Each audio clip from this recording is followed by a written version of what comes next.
The engine of my 2003 Honda Civic sputtered to life at 5 a.m., just like every morning for the past 4 months.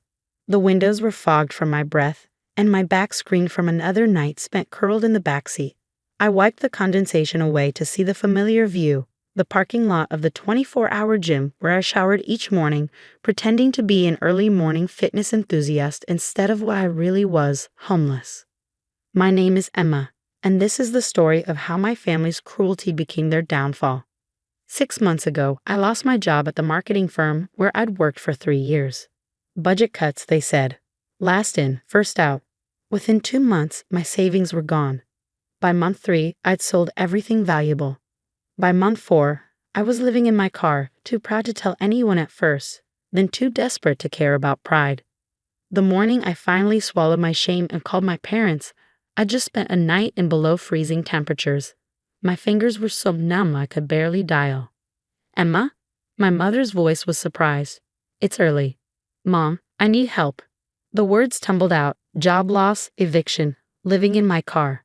Just for a few weeks, until I get back on my feet. The silence stretched so long, I thought we'd been disconnected. Oh, Emma, she sighed like I'd asked her to donate a kidney. This is just terrible timing. We're renovating. Renovating. Your brother's kitchen. We're putting in granite countertops and stainless steel appliances. It's costing a fortune. My brother Adam lived in a 4-bedroom house my parents had bought him 5 years ago as a wedding gift. He worked part-time at a golf shop and spent most of his energy perfecting his backswing. Mom, I'm living in my car. Well, maybe this will motivate you to try harder. You've always been so unmotivated compared to Adam. He's building equity, starting a family. You're 32 and still renting. She paused. We're renting. I'm not asking for money, I said, my voice breaking. Just a couch. Just somewhere warm. I'm sorry, sweetheart, but we simply can't right now. The contractors are using our guest room for storage. Besides, your father's back has been acting up. We need our space. I hung up without saying goodbye. That was January. By March, I developed a routine. Gym shower at 5:30 a.m.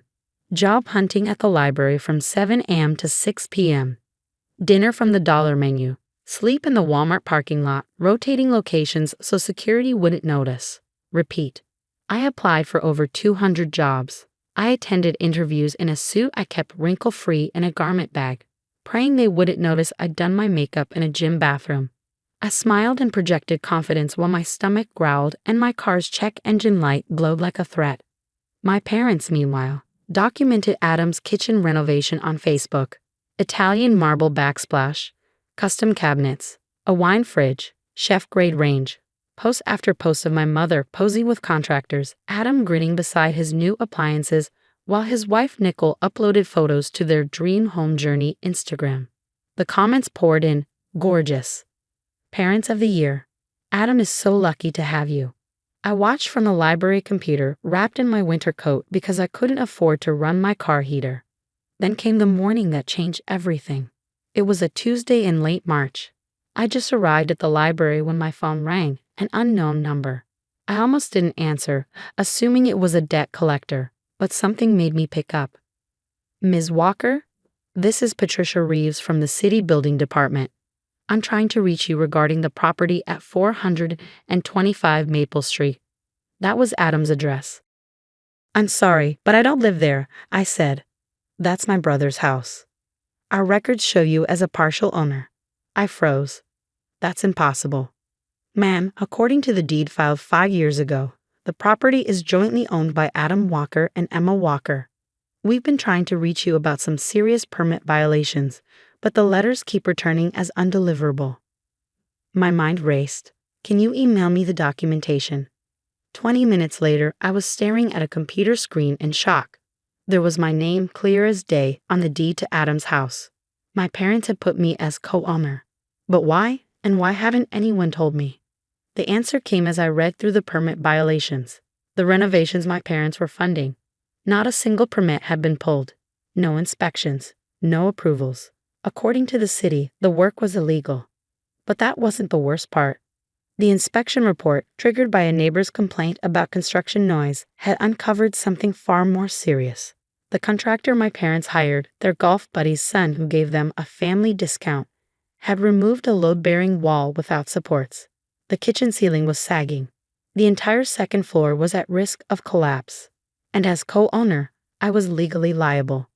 I called Patricia back. I had no knowledge of these renovations. I don't even live there. That's something you'll need to discuss with code enforcement. But Ms. Walker, that house is currently condemned. No one can occupy it until the structural issues are resolved. Condemned. As of this morning, we posted the notice an hour ago. The occupants have 48 hours to vacate. I sat in my car that night, engine off to save gas, and laughed until I cried. My family had rendered themselves homeless through their own greed and carelessness, and they'd made me, the daughter living in a parking lot, legally responsible for their mess. My phone exploded with calls around 6 p.m. I let them all go to voicemail. Mom, Emma, call immediately. There's been a misunderstanding with the city. Dad, your brother's house has been condemned. This is your fault somehow. Call me. Adam, what did you do? What did you do? The next morning, I met with a lawyer at Legal Aid, a kind woman named Sandra Moss who reviewed my documents pro bono. This is fascinating, she said. Your parents put you on the deed for tax purposes. Joint ownership with their children meant lower property taxes. But they never told you because they didn't want you to have any actual claim to the property. Can they do that? They did do it. And now you own half of a condemned house. She leaned forward. But here's where it gets interesting. As co-owner, you have rights. And as someone who was never informed of ownership or renovations, you have grounds to sue for damages. I don't want to sue anyone, I said. I just want this mess off my record. Well, there's another option. You could force a sale. That afternoon, I finally answered my mother's 15th call. Where have you been? She shrieked. Do you know what's happening? They've condemned Adam's house. They say the renovations were illegal. I know, I said calmly. I'm co-owner, remember. Silence. Of that, she said finally, that was just paperwork. For taxes, you don't actually. According to the city and my lawyer, I actually do. Your lawyer? The one helping me navigate the criminal liability I'm facing for the illegal renovations done to my property without my knowledge. Emma, don't be dramatic. We'll handle this. Your father knows people. The same people who recommended the unlicensed contractor who removed a load-bearing wall. Another silence. What do you want? She asked coldly. I want you to understand something, I said. 4 months ago, I begged you for a couch to sleep on. You were too busy installing wine fridges to help your homeless daughter. Now your precious Adam is about to be homeless too, and suddenly you want my cooperation. Emma, I'm forcing a sale of the property. My lawyer will be in touch. The aftermath was swift and brutal.